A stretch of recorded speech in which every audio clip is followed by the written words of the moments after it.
हमारा देश भारत विश्व की सबसे पुरानी सभ्यताओं में से एक है और हिंदू धर्म को विश्व का सबसे पुराना धर्म माना जाता है। हिंदू धर्म धर्म से बढ़कर जीवन जीने का तरीका है। यह एक ऐसा धर्म है जिसका ना तो कोई आरंभ है और ना ही अंत। हिंदू मंदिरों को पृथ्वी पर ईश्वर का निवास स्थान कहते हैं। भारत के हर कोने में अद्भुत मंदिर है। हर मंदिर का अपना अलग इतिहास और उससे जुड़ी हुई पौराणिक कथाएं हैं। आपको जानकर आश्चर्य होगा कि भारत के मंदिर और उनके रहस्य बरमूडा ट्रायंगल से भी रहस्यमयी हैं। और अगर आपको विश्वास नहीं हो रहा तो हम आपको आज वो कारण बताएंगे जिससे आप भी मंदिरों की आध्यात्मिकता से गौरवान्वित महसूस करेंगे। जी हाँ, आपने सही सुना। हमारा देश जहाँ 33 करोड़ से भी ज्यादा मंदिर पाए जाते हैं, वहाँ कुछ ऐसे भी मंदिर हैं जो अपने रहस्यों से आपको अचंभित कर देंगे। क्या आप जानते हैं कि जगन्नाथपुरी मंदिर की रसोई का रहस्य क्या है? क्या आपको केदारनाथ मंदिर के दीपक के बारे में पता है? क्या आपको तिरुपति बालाजी में भगवान वेंकटेश्वर की प्रतिमा के बारे में अनोखे तथ्य पता है? सोमनाथ मंदिर को कितनी बार ध्वस्त किया गया, इससे तो आप भली भांति परिचित होंगे। पर क्या आप सोमनाथ मंदिर के बाढ़ स्तंभ के बारे में जानते हैं? राजा कृष्णदेव राय और तेनालीराम विजयनगर साम्राज्य से, ये तो आप सभी जानते होंगे। लेकिन क्या आप विजयनगर के विजय विट्ठल मंदिर के संगीतीय स्तंभों के बारे में जानते हैं? क्या आपको केरल के श्री पद्मनाभ स्वामी मंदिर के 7वें दरवाजे का रहस्य पता है? तो हम आपके सामने प्रस्तुत करने जा रहे हैं भारत के वो सबसे रहस्यमयी मंदिर जिनके रहस्य आज भी अनसुलझे हुए हैं। तो चलिए शुरू करते हैं। जय श्री राम।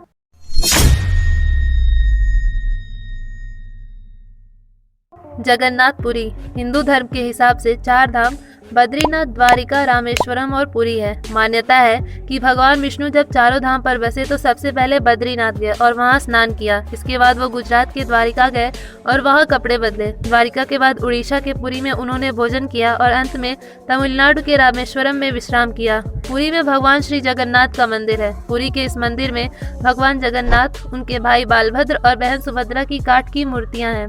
लकड़ी की मूर्तियों वाला ये देश का अनोखा मंदिर है। जगन्नाथ मंदिर की ऐसी तमाम विशेषताएं हैं। साथ ही मंदिर से जुड़ी ऐसी कई कहानियां हैं जो सदियों से रहस्य बनी हुई हैं। मंदिर से जुड़ी एक मान्यता है कि जब भगवान श्री कृष्ण ने अपनी देह का त्याग किया और उनका अंतिम संस्कार किया गया तो शरीर के एक हिस्से को छोड़कर उनकी पूरी देह पंचतत्व में विलीन हो गई। मान्यता है कि भगवान कृष्ण का हृदय एक जिंदा इंसान की तरह ही धड़कता रहा। कहते हैं कि वो दिल आज भी सुरक्षित है और भगवान जगन्नाथ की लकड़ी की मूर्ति के अंदर है। जगन्नाथपुरी मंदिर की तीनों मूर्तियां हर 12 साल में बदली जाती हैं। पुरानी मूर्तियों की जगह नई मूर्तियां स्थापित की जाती हैं। मूर्ति बदलने की इस प्रक्रिया से जुड़ा भी एक रोचक किस्सा है। जिस वक्त मूर्तियां बदली जाती हैं तो पूरे शहर में बिजली काट दी जाती है। मंदिर के आसपास पूरी तरह अंधेरा कर दिया जाता है। मंदिर के बाहर सीआरपीएफ की सुरक्षा तैनात कर दी जाती है। मंदिर में किसी की भी एंट्री पर पाबंदी होती है। सिर्फ उसी पुजारी को मंदिर के अंदर जाने की इजाजत होती है जिन्हें मूर्तियां बदलनी होती है। पुजारी की आंखों पर भी पट्टी बांधी जाती है। हाथों में ग्लव्स पहनाए जाते हैं। इसके बाद मूर्ति बदलने की प्रक्रिया शुरू होती है। पुरानी मूर्तियों की जगह नई मूर्तियां लगा दी जाती हैं। लेकिन एक ऐसी चीज है जो कभी नहीं बदली जाती। ये है ब्रह्म पदार्थ। ब्रह्म पदार्थ को पुरानी मूर्ति से निकालकर नई मूर्ति में लगा दिया जाता है। ये ब्रह्म पदार्थ क्या है, इसके बारे में आज तक जानकारी किसी को भी नहीं है। बस कुछ किस्से हैं कि जो मूर्ति बदलने वाले पुजारियों से सुनने को मिले हैं। ये ब्रह्म पदार्थ हर 12 साल में पुरानी मूर्ति से नई मूर्ति में बदल दिया जाता है। लेकिन मूर्ति बदलने वाले पुजारी को भी नहीं पता होता है कि वो क्या है। मान्यता ये है कि इस ब्रह्म पदार्थ को अगर किसी ने देख लिया तो उसकी मौत हो जाएगी। एक किस्सा ये है कि इस ब्रह्म पदार्थ को हमेशा श्री कृष्ण से जोड़कर देखा जाता है। मूर्ति बदलने वाले कुछ पुजारियों ने बताया कि जब ब्रह्म पदार्थ पुरानी मूर्ति से निकालकर नई मूर्ति में डालते हैं तो हाथों से ही ऐसा किया जाता है। उस वक्त ऐसा लगता है कि हाथों में कुछ उछल रहा है, जैसे खरगोश उछल रहा हो। कोई ऐसी चीज है जिसमें जान है। क्योंकि हाथों में दस्ताने होते हैं इसलिए उस पदार्थ के बारे में ज्यादा एहसास नहीं हो पाता। यानी ब्रह्म पदार्थ के किसी जीवित पदार्थ होने की कहानियां जरूर हैं, लेकिन इसकी हकीकत क्या है ये कोई नहीं जानता। जगन्नाथपुरी मंदिर समंदर के किनारे पर है। मंदिर में एक सिंह द्वार है। कहा जाता है कि जब तक सिंह द्वार में कदम अंदर नहीं जाता तब तक समंदर की लहरों की आवाज़ सुनाई देती है। लेकिन जैसे ही सिंह द्वार के अंदर कदम जाता है लहरों की आवाज़ गुम हो जाती है। इसी तरह सिंह द्वार से निकलते वक्त वापसी में जैसे ही पहला कदम बाहर निकलता है समंदर की लहरों की आवाज़ फिर आने लगती है। आमतौर पर मंदिर, मस्जिद या किसी बड़ी इमारत पर पक्षियों को बैठे हुए देखा जाता है। लेकिन जगन्नाथ मंदिर पर कभी किसी पक्षी को उड़ते हुए नहीं देखा गया। कोई पक्षी मंदिर परिसर में बैठे हुए दिखाई नहीं दिया। यही वजह है कि मंदिर के ऊपर से हवाई जहाज या हेलीकॉप्टर के उड़ने पर भी मनाही है। जगन्नाथ मंदिर करीब 4 लाख वर्ग फीट एरिया में है। इसकी ऊंचाई 214 फीट है। आमतौर पर दिन में किसी वक्त किसी भी इमारत या चीज या इंसान की परछाई जमीन पर दिखाई देती है, लेकिन जगन्नाथ मंदिर की परछाई कभी किसी ने नहीं देखी। इसके अलावा मंदिर के शिखर पर जो झंडा लगा है उसे लेकर भी बड़ा रहस्य है। इस झंडे को हर रोज बदलने का नियम है। मान्यता है कि अगर किसी दिन झंडे को नहीं बदला गया तो शायद मंदिर अगले 18 सालों के लिए बंद हो जाएगा। इसके अलावा ये झंडा हमेशा हवा की विपरीत दिशा में उड़ता है। मंदिर के शिखर पर एक सुदर्शन चक्र भी है। कहा जाता है कि पुरी के किसी भी कोने से अगर इस सुदर्शन चक्र को देखा जाए तो इसका मुंह आपकी तरफ ही नजर आता है। मंदिर की रसोई का रहस्य। कहा जाता है कि जगन्नाथ मंदिर की रसोई दुनिया की सबसे बड़ी रसोई है। इस रसोई में 500 रसोई और उनके 300 सहयोगी काम करते हैं। इस रसोई से जुड़ा एक रहस्य ये है कि चाहे लाखों भक्त आ जाए, कभी प्रसाद कम नहीं पड़ा। लेकिन जैसे ही मंदिर का गेट बंद होने का वक्त आता है, प्रसाद अपने आप खत्म हो जाता है, यानी यहाँ प्रसाद कभी कम नहीं होता। इसके अलावा मंदिर में जो प्रसाद बनता है वो लकड़ी के चूल्हे पर बनता है। सातों बर्तन को एक के ऊपर एक करके एक साथ रखा जाता है, यानी सातों बर्तन चूल्हे पर एक सीढ़ी की तरह रखे होते हैं। सबसे हैरानी की बात यह है कि जो बर्तन सबसे ऊपर यानी 7वें नंबर का बर्तन होता है उसमें सबसे पहले प्रसाद बनकर तैयार होता है। इसके बाद छठे, 5वें, चौथे, तीसरे, दूसरे और पहले यानी सबसे नीचे के बर्तन का प्रसाद बनकर तैयार होता है। केदारनाथ सबसे अहम हिंदू तीर्थ स्थानों में से एक है। मंदाकिनी नदी के किनारे चोराबाड़ी ग्लेशियर उत्तराखंड में मौजूद केदारनाथ भारत के सबसे ऊंचे ज्योतिर्लिंगों में से एक है। इसकी लोकप्रियता व प्रसिद्धि देखकर हर किसी के मन में यह प्रश्न उठता है कि आखिरकार केदारनाथ मंदिर से जुड़ी कुछ अनकही बातें क्या हैं। केदारनाथ का सबसे बड़ा रोचक तथ्य व रहस्य यहाँ पर स्थित शिवलिंग है। पौराणिक कथाओं के अनुसार केदारनाथ की कथा महाभारत के युग से शुरू होती है, जब पांडव कुरुक्षेत्र की लड़ाई में किए गए पापों का प्रायश्चित करके भगवान शिव को ढूंढने निकले थे, तब शिव उनसे छिप गए थे। भगवान शिव ने अपना रूप बदलकर एक बैल का कर लिया था और उत्तराखंड में छुप गए थे। जहाँ भगवान शिव छुपे हुए थे उस जगह को गुप्त काशी कहा जाता है। पांडव काशी से होते हुए उत्तराखंड पहुंचे थे और वहाँ किसी तरह भीम ने भगवान शिव को खोज निकाला था। भगवान शिव जो बैल बने हुए थे वो जमीन के अंदरूनी भाग में छिप गए थे, लेकिन उनकी पूंछ और उनका कुबड़ दिख रहा था। भीम जो पांडवों में सबसे बलशाली थे, उन्होंने पूंछ से पकड़कर बैल को निकालने की कोशिश की थी। इसी द्वंद्व में उसका सिर जाकर नेपाल के डोलेश्वर महादेव में जा गिरा और उस बैल का कुबड़ एक शिवलिंग के तौर पर स्थापित हो गया।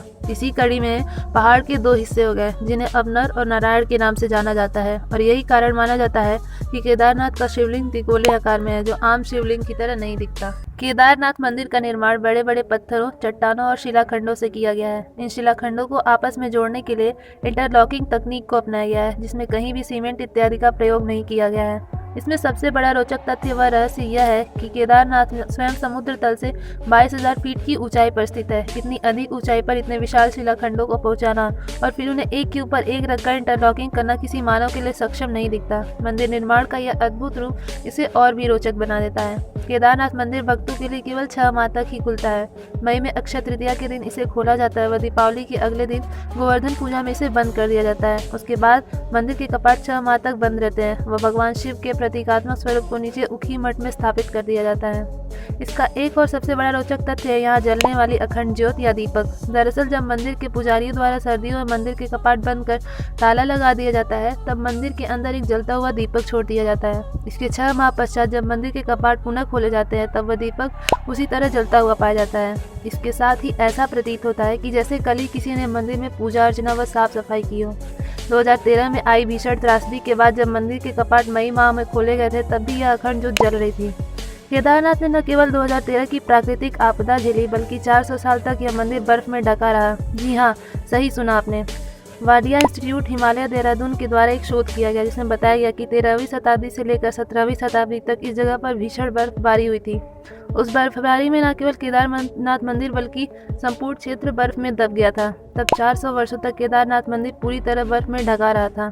उसके बाद 17वीं शताब्दी में बर्फ हटने के बाद मंदिर पुनः देखने में आया और फिर से यहाँ की यात्रा शुरू कर दी गई। मंदिरों की दीवारों पर बर्फ से ढके होने के निशान आज तक देखे जा सकते हैं।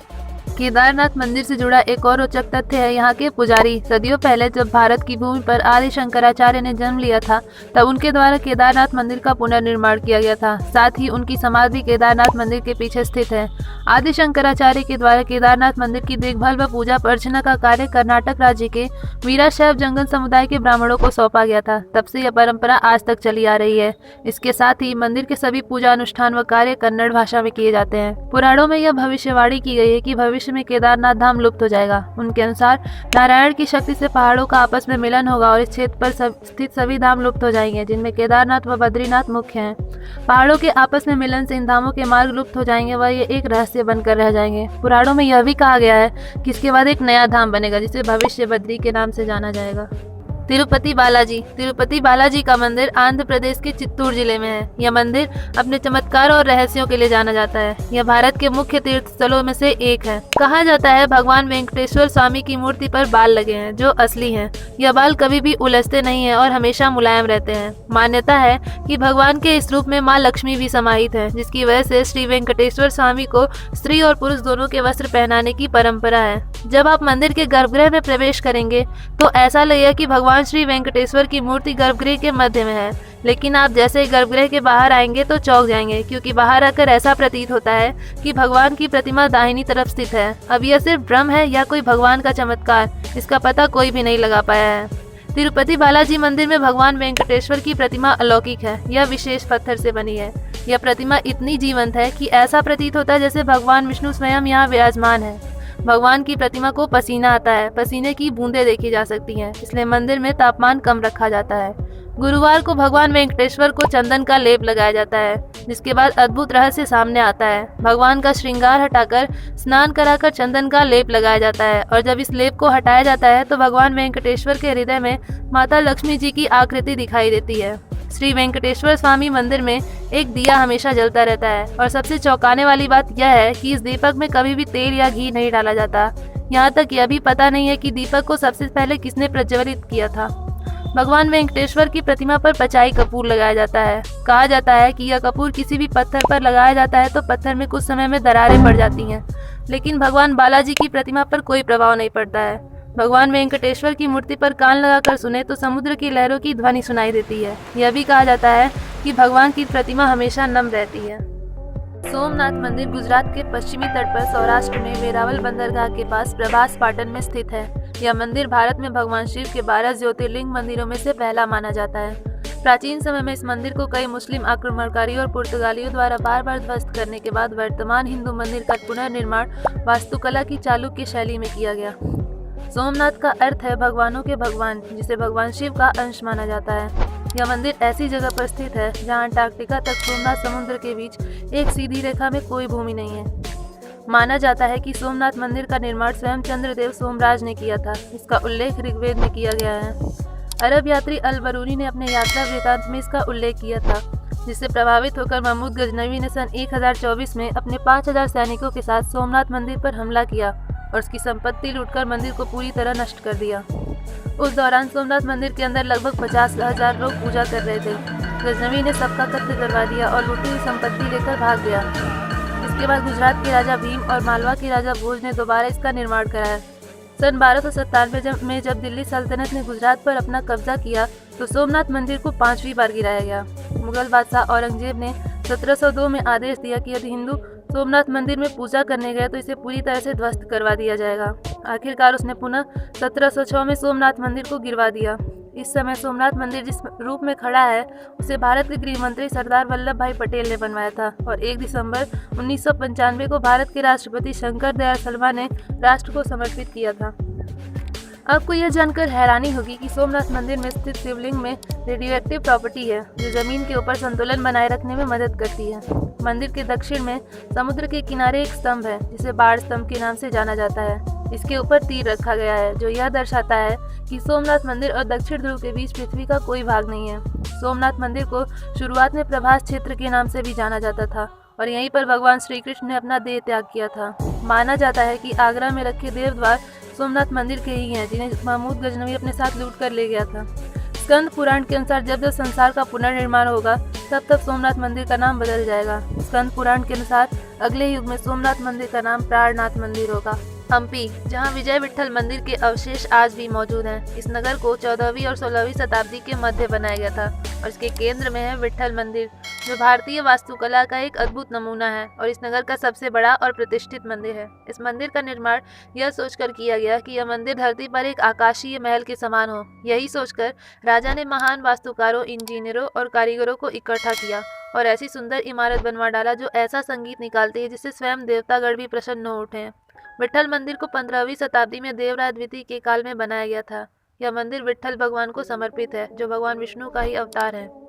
हम्पी, जिसे स्मारकों का समूह कहा जाता है, कर्नाटक के पूर्वी मध्य भाग में स्थित है और जिसे यूनेस्को के विश्व धरोहर स्थल यानी कि यूनेस्को वर्ल्ड हेरिटेज साइट में शामिल किया गया है। यह 14वीं शताब्दी में हिंदू विजयनगर साम्राज्य की राजधानी का केंद्र बन गया। फ्रांसीसी और यूरोपीय, जिनमें मुख्य रूप से पुर्तगाली यात्रियों के इतिहास में बताया गया है कि तुंगभद्रा नदी के किनारे स्थित हम्पी एक समृद्ध, भव्य और धनवान शहर था, जहां कई मंदिर, खेत और व्यापारिक बाजार हुआ करते थे। 1500 ईस्वी तक हम्पी विजयनगर मध्य युग का दुनिया में बीजिंग के बाद दूसरा सबसे बड़ा शहर था। विजयनगर साम्राज्य को दिल्ली सल्तनत के एक गुट ने परास्त किया और सल्तनत की सेनाओं ने विजयनगर को लूट कर नष्ट कर दिया। इसके बाद 1565 ईस्वी से विजयनगर साम्राज्य खंडहर में बदल गया। विट्ठल मंदिर हम्पी के सभी मंदिरों और स्मारकों में सबसे भव्य माना जाता है। यह मंदिर विजयनगर युग के मूर्तिकारों और शिल्पकारों के पास मौजूद अपार रचनात्मकता और उनकी बेजोड़ इंजीनियरिंग का कमाल है, जिसको वास्तुकला की द्रविड़ शैली में बनाया गया है। मंदिर के अनोखे खंभे, जिनसे 7 स्वरों का संगीत निकलता है। मंदिर से सीधा जुड़ा हुआ एक मंच है, यहाँ आपको कई खंभे देखने को मिल जाएंगे। यह रंग मंडप है, जो अपने 56 संगीतीय स्तंभों के कारण प्रसिद्ध है। इनमें कुछ तो 12 फीट ऊंचे हैं। यहाँ आपको कंपाउंड पिलर्स की एक श्रृंखला देखने को मिलेगी, जहाँ एक केंद्रीय स्तंभ के चारों ओर छोटे छोटे 7 स्तंभ हैं। केंद्रीय स्तंभ को एक संगीत के उपकरण के रूप में डिजाइन किया गया है और इन 7 छोटे स्तंभों को मुख्य स्तंभ के चारों ओर बनाया गया है। ये छोटे खंभे इसलिए प्रसिद्ध हैं क्योंकि जब आप इन्हें अपने हाथों से थाप देंगे तो इनसे बहुत ही सुंदर संगीत निकलता है। इन खंभों से निकलने वाले हर एक नोट से अलग अलग आवाजें निकलती हैं। मंदिर में 56 स्तंभ हैं, जो इस प्रकार से डिजाइन किए गए हैं कि व्यक्तिगत रूप से इनसे सारे गामा पा का स्वर निकलता है, जो हजारों वर्ष पुराना प्राचीन संस्कृत संगीत है और आज भी वर्तमान समय में हिंदी संगीत में प्रमुख है। इनमें से कुछ स्तंभ ऐसे हैं जो अलग अलग उपकरणों से निकलने वाली ध्वनि निकालते हैं और जब खंभों पर चंदन की लकड़ी से चोट की जाती है तो सारे गामा पा जैसी लयबद्ध ध्वनि सुनाई देती है। जब भारत में अंग्रेजों का शासन था तो वे इस मंदिर की खूबी से हैरान थे कि आखिर इन स्तंभों से पत्थर का एक टुकड़ा काटा, पर जांच में सामने आया कि ये तो बस ग्रेनाइट का एक पत्थर है। ये खंभे जो देखने में मात्र पत्थर लगे, पर हाल ही में किए गए विश्लेषण से पता चला है कि ये खंभे ग्रेनाइट के एक उन्नत जियोपॉलीमर मिश्रण से सिलिकॉन पार्टिकल्स और दूसरे मिश्र धातुओं से मिलकर बने हैं। लेकिन वैज्ञानिक इस बात से हैरान है कि जियोपॉलीमर का तो 1950 के दशक में सोवियत यूनियन में आविष्कार हुआ था, पर ये स्तंभ तो इससे भी कई 100 साल पुराने हैं। वैज्ञानिकों के लिए ये आज भी रहस्य बना हुआ है कि ये सब कैसे किया गया हो। आज ऐसी बहुत सी खबरें आती हैं कि लोग इन खंभों की नकल करने का प्रयास कर रहे हैं ताकि वो इसके जैसा ही एक स्तंभ बना सकें, पर उन्हें आज तक कामयाबी ही नहीं प्राप्त हुई। मंदिर बनाना तो दूर की बात है, वहाँ के कुछ स्थानीय पुजारियों का कहना है कि इन खंभों को देवताओं के साथ संवाद करने के लिए विशेष रूप से ट्यून किया गया था। श्री पद्मनाभ स्वामी मंदिर। केरल का श्री पद्मनाभ स्वामी मंदिर देश के सबसे अधिक संपत्ति वाले मंदिरों में से एक है, लेकिन सिर्फ संपत्ति की वजह से ही नहीं, बल्कि यह मंदिर अपने रहस्यमय होने की वजह से भी चर्चा में रहता है। माना जाता है कि यहाँ के गुप्त तहखानों में इतना खजाना छिपा हुआ है जिसका कोई अंदाजा भी नहीं लगा सकता। ऐसे ही 6 तहखानों के 6 दरवाजे खोले जा चुके हैं, लेकिन 7वां दरवाजा अब भी बंद है। मंदिर कब बना, इस पर कोई पक्का प्रमाण नहीं मिलता है। इतिहासकार डॉक्टर एल.ए. रवि वर्मा के अनुसार मंदिर लगभग 5000 साल पुराना है, जब मानव सभ्यता कलयुग में पहुंची थी। श्री पद्मनाभ स्वामी मंदिर का इतिहास 8वीं सदी से मिलता है। यह भगवान विष्णु के 108 पवित्र मंदिरों में से एक है, जिसे दिव्य देशम कहा जाता है। दिव्य देशम भगवान विष्णु का सबसे पवित्र निवास स्थान है, जिसका उल्लेख तमिल संतों और पांडुलिपियों में मिलता है। 1750 में महाराजा मार्तंड वर्मा ने खुद को पद्मनाभ दास घोषित कर दिया। इसके साथ ही पूरा का पूरा राजघराना मंदिर की सेवा में जुट गया। अब भी शाही घराने के अधीन एक प्राइवेट ट्रस्ट मंदिर की देखरेख कर रहा है। भगवान विष्णु को समर्पित इस मंदिर के बारे में कहा जाता है कि राजाओं ने यहाँ अथाह संपत्ति छिपा कर रखी थी ताकि किसी जरूरत में काम आए। मंदिर में 7 तहखाने हैं और हर तहखाने से जुड़ा हुआ एक दरवाजा है। सुप्रीम कोर्ट की निगरानी में एक के बाद एक 6 तहखाने खोले गए। यहाँ से कुल मिलाकर 1 लाख करोड़ से ज्यादा कीमत के सोने हीरे के आभूषण मिले, जो मंदिर ट्रस्ट के पास रख दिए गए। लेकिन आखिरी और 7वें दरवाजे के पास पहुंचने पर दरवाजे पर भव्य नाग की आकृति खुदी हुई दिखी। इसके साथ ही दरवाज़ा खोलने की कोशिश रोक दी गई। माना जाता है कि इस दरवाजे की रक्षा खुद भगवान विष्णु के अवतार नाग कर रहे हैं और इसे खोलना बड़ी आफत को बुलाना होगा। मंदिर पर आस्था रखने वालों की मान्यता है कि जज टीपी सुंदरराजन, जिनकी अध्यक्षता में दरवाजा खोलने का फैसला हुआ, उनकी एकाएक मौत भी इन्हीं दरवाजों का साफ है। इतिहासकार और सैलानी एमिली हैच ने अपनी किताब Travancore a guide book for visitors में इस मंदिर के दरवाजे से जुड़ा एक संस्मरण लिखती हैं। वे लिखती हैं कि साल 1931 में एक दरवाजे को खोलने की कोशिश की जा रही थी तो हजारों नागों ने मंदिर के तहखाने को घेर लिया। इससे पहले 1908 में भी ऐसा ही हो चुका है। इसके बाद ये सवाल भी उठे कि जमीन के भीतर ये रक्षक सांप सदियों से रह रहे थे जो एकाएक सक्रिय उठे, या कोई गुप्त जगह है जहाँ ये सांप रह रहे हों। ये 7वां दरवाजा लकड़ी का बना हुआ है। इसे खोलने या बंद करने के लिए कोई सांकल, नट बोल्ट, जंजीर या ताला नहीं है। ये दरवाजा कैसे बंद है, वे वैज्ञानिकों के लिए अब तक एक रहस्य है। माना जाता है कि सदियों पहले कुछ खास मंत्रों के उच्चारण से बंद किया गया था और कोई भी इसे खोल नहीं सकता। दरवाजे पर 2 सांपों की आकृति को देखते हुए विशेषज्ञों का मानना है कि इसे नाग पाशम जैसे किसी मंत्र से बांधा गया होगा और अब गरुड़ मंत्र के उच्चारण से ही इसे खोला जा सकेगा। लेकिन ये भी माना जाता है कि ये मंत्र इतने मुश्किल हैं कि इनके उच्चारण या विधि में थोड़ी सी चूक से भी जान जा सकती है। यही वजह है कि अब तक इसे खोलने की हिम्मत नहीं की गई। अगर आपको भारतवर्ष, आध्यात्मिकता और धर्म के बारे में जानना हो तो शुरुआत मंदिरों से कीजिए। यहाँ आपको मंदिरों की दीवारों पर हजारों किस्से मिल जाएंगे जो जीवन और मृत्यु के रहस्यों से पर्दा उठाते हैं। कल्पना कीजिए आप किसी ऐसे स्थान पर खो गए हैं जहाँ ज्ञान का भंडार हो, मोक्ष प्राप्ति का मार्ग हो और जीवन सांस्कृतिक विरासत हो। भारत जैसे देश में जन्म लेना और वहाँ का निवासी होने का भी अनुभव कुछ ऐसा ही है। हमारे मंदिर ही हमारी संपत्ति हैं, लेकिन विडंबना यह है कि मंदिर, सिर्फ और सिर्फ मंदिर ही गवर्नमेंट कंट्रोल में आते हैं। मंदिरों को सरकार को राजस्व देना पड़ता है। हाल ही में बिहार के धार्मिक न्यास बोर्ड ने प्रदेश में मंदिरों को लेकर बड़ा फैसला लिया है। अब सभी सार्वजनिक मंदिरों को अपना पंजीकरण कराना होगा और कर भी चुकाना होगा। मंदिरों के लिए कर की दर 4% तय की गई है। इसके दायरे में वो मंदिर भी आएंगे जिसे किसी व्यक्ति ने अपने घर में बनवाया होगा और वो सबके लिए खुला होगा। हालांकि ये खबरें भी आ रही हैं कि मंदिरों को सरकारी शासन से मुक्त करने के लिए संसद के शीतकालीन सत्र में बिल पास किया जाएगा। अगर ऐसा होता है तो ये मोदी सरकार की तरफ से हिंदुओं के लिए बहुत बड़ी सौगात होगी। बाकी अगर आप इस चैनल पर नए हैं तो चैनल को सब्सक्राइब करें और जमकर लाइक और शेयर करें। धन्यवाद।